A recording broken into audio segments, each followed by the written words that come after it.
he said, "Dear ones, you cannot know the joy, the peace, the great bliss you have given me in awakening me as you have. Just a moment ago it was all dark. I stood, fearing to go on, and yet I could not return.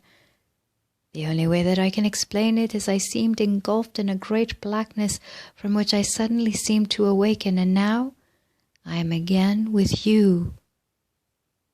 Here his face became so radiant with joy that there was no mistaking his sincerity.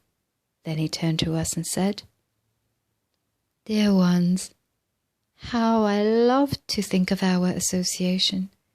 You can never know the joy it has given me to have clasped your hands, the great joy it has given me to see and know and feel the sincerity with which you have accepted these, my dear helpers, who at this moment I am able to call divine.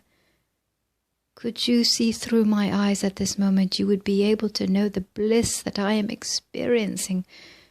The greatest joy of all is to know so fully that each of you will stand and know, just as I am standing and knowing. That joy you will know only when you stand as I stand. I can say that it is well to have lived a full life, to be able to enjoy one moment of this, and to think that I can see all eternity unfolding. Do you wonder when I say my eyes are almost blinded and I am dazed with the revelation? Do you wonder at my great longing to unfold this vision to you, and not only to you, but to every brother and sister in the whole wide universe of God? Dear brothers, if I could lay a transforming hand upon you and lift you to where I stand, it seems that my joy would be multiplied manyfold at this moment. I am shown I must not do that. I am shown that you yourselves must stretch forth this transforming hand, and when you have stretched it forth, you will find God's hand ready to clasp yours. You will be able to walk and talk with him, and God will eternally bless you as he does all.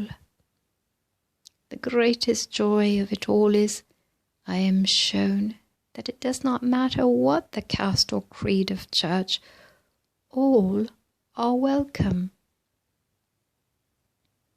In a moment he disappeared from our view, just faded away, it seemed to us.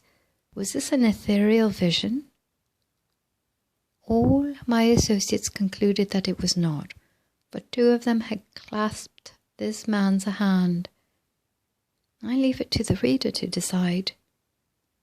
Then one of our friends from the village turned to us and said, "I know that you are doubting, but won't you understand that this was not staged for your benefit?